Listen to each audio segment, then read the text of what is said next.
Hey guys, if you're watching this, there's a good chance I'm in jail or in prison in the Florida Department of Corrections. My SPN number for Leon County Jail is 234523, and my Department of Corrections number is N29180. I'd appreciate it if somebody sent me some Canteen, if you can. If not, I understand. Money's tight these days. But man, it sucks in there, and having a little bit of Canteen would sure make my life better. So here's the codes: N29180 if I'm in DOC, or 234523 if I'm still in Leon County Jail. And if you're watching this video, there's a good chance I'm in jail. So those are my numbers. Send me some Canteen. Hey guys, it's Jordan Jereb.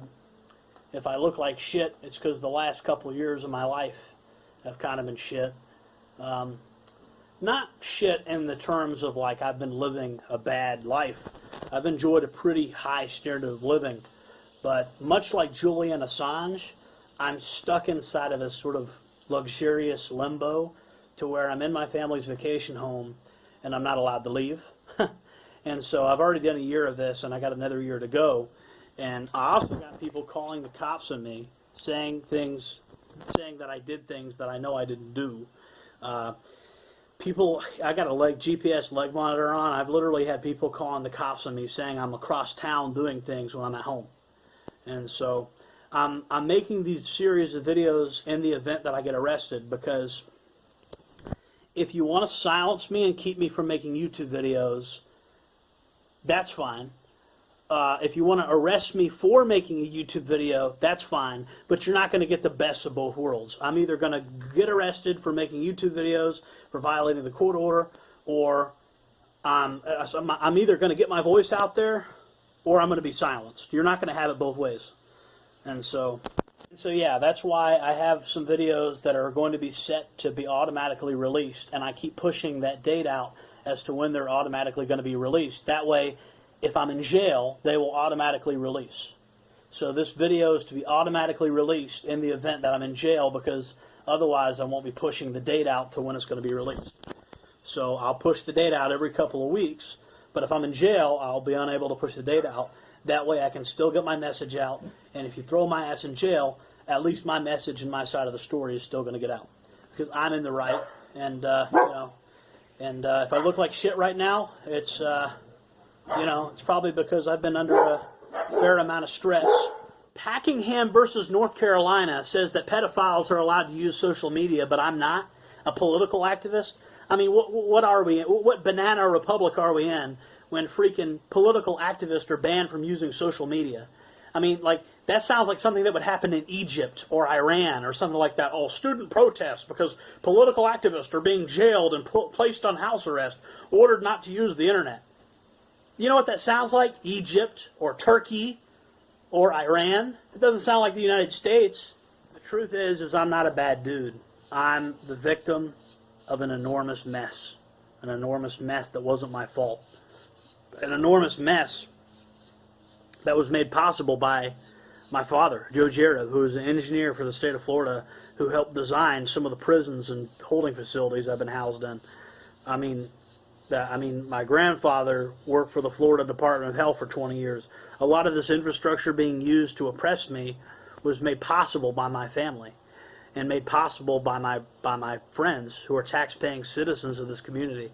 And the last thing they want to see is for me to do extensive amounts of jail time for this petty nonsense. A great crime has been committed against me, and whether or not this was intentional, or whether or not this is just everything getting overlooked and check marks happening and paperwork getting filled out without people paying attention, I don't know. I'm inclined to think there's a lot of malice involved. There's a lot of evidence that there's malice involved, that this is a malicious prosecution. But the bottom line is my life has been ruined over a voicemail 4 years ago, 2015. A voicemail, or a couple voicemails that were vaguely threatening a couple of years ago. I already did a year in prison for it. Already did a year of probation for it, and I've already done a year of house arrest for it, and I got to do another year. I mean, come on, man. I mean, years of this crap for a couple of distasteful voicemails that were vaguely threatening when I was genuinely mad because J.P. Collins stole my money. Is that really justified? And no, it's not. And no reasonable person would think that any of this is justified. I paid my debt to society. I honestly paid it when I did a year in prison. That was not a pleasant time for me at all. Compared to this couple of minutes of discomfort you may have got from those voicemails, I did a year of discomfort in prison. I paid my debt to society, and at this point, this is government persecution. Look, when the government denies young, disenfranchised white males the right to freedom of speech, throws us in jail, and figures out ways to throw us in jail and make us just another facet of the prison industrial complex, it leads to some scary, logical conclusions. And I don't want to freaking take it there, but it's like, give me a way out. Give me a peaceful option to resolve this freaking conflict, please. Give me a peaceful way to express myself. Give me a way to stop going to jail. Instead of saying things like, oh, just don't violate any laws, Jordan, and you won't go back to jail. No, that's bullshit. Because you keep abusing Florida statutes and sending me back to jail, finding ways to send me back to jail, trying to manipulate the statutes to throw a peaceful man in jail. A peaceful white middle-class dude gets thrown in jail for nonsense, and it's like you want to outlaw all my peaceful expression. You want to make it so I can't go out and protest. You want to make it so I can't use social media and peacefully express myself. What are the logical conclusions? I'm asking you. What's the next step? What is the peaceful solution? You know? You see this fucking copy of the Turner Diaries? Tell me what the peaceful solution is. If I can't legally express myself, if I can't express myself in a lawful, peaceful way, tell me how this isn't the next logical step. Tell me. I'm interested in hearing from you. In the interest of stopping terrorism, because we hear people talk about stopping terrorism all the time, I'm telling you, how about we not arrest people for their political speech? How about we not abuse Florida statutes and state statutes to throw people in jail for no reason, and not use the judicial system as a political weapon? The matter is Cameron Dice should be ashamed of himself. He stole our ROF campaign vehicle that we were going to use to help homeless people and hurricane victims. I mean, that's the truth. Everybody knows that's the truth. Everybody knows that that's what we were going to use it for, and he just ran off with it. And so he didn't just rob from me. He didn't just rob from ROF. He robbed from this entire community because we were going to go out and help homeless people. We were going to go out and help poor people. We were going to help hurricane victims. We were going to do public service work to actually make a difference in our community and do positive things. But time and time again, every time I do something positive, the media, the state attorney's office, the police, the establishment completely ignores it. Oh, because it's not considered politically correct to acknowledge when I do something good because I'm a Nazi, right? And so we've created a system where there is no free marketplace of ideas. It's you disagree with somebody, destroy them, smash them, throw them in jail. This mentality that John Fuchs has, to where he basically silences my freedom of speech by coercing me into signing a plea bargain. I mean, you know, this win by any means necessary shit leads down a very dark path. And two can play at that game. But I don't want it. I don't want it to go there. I don't want it to go there. I want to help poor people. I want to help homeless people. I want to get out there and help hurricane victims and clear debris out of the road. I want to get married again to a woman that's worth my time, unlike Trish, who cheated on me. You know, I'm tired of people stabbing me in the back because I know I've done good things for this community, and I know that I've done a couple things that I'm not proud of.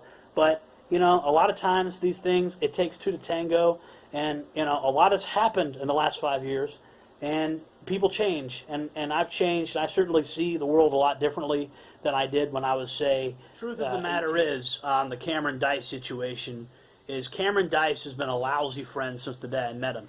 Now, the statute of limitations has run out for the burglary case, but Carson Dice actually did the majority of that damage that was done to Eddie Wasden's house off Falk Drive, and he was literally the only dude that didn't get charged in that crime.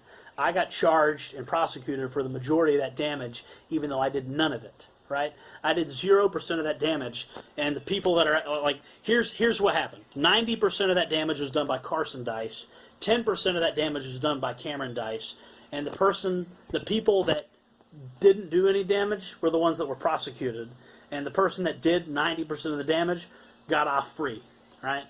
As for the extortion case, that's BS, and you guys know it. Why did I do a year in prison for that? only to get released from prison and have to do years of probation over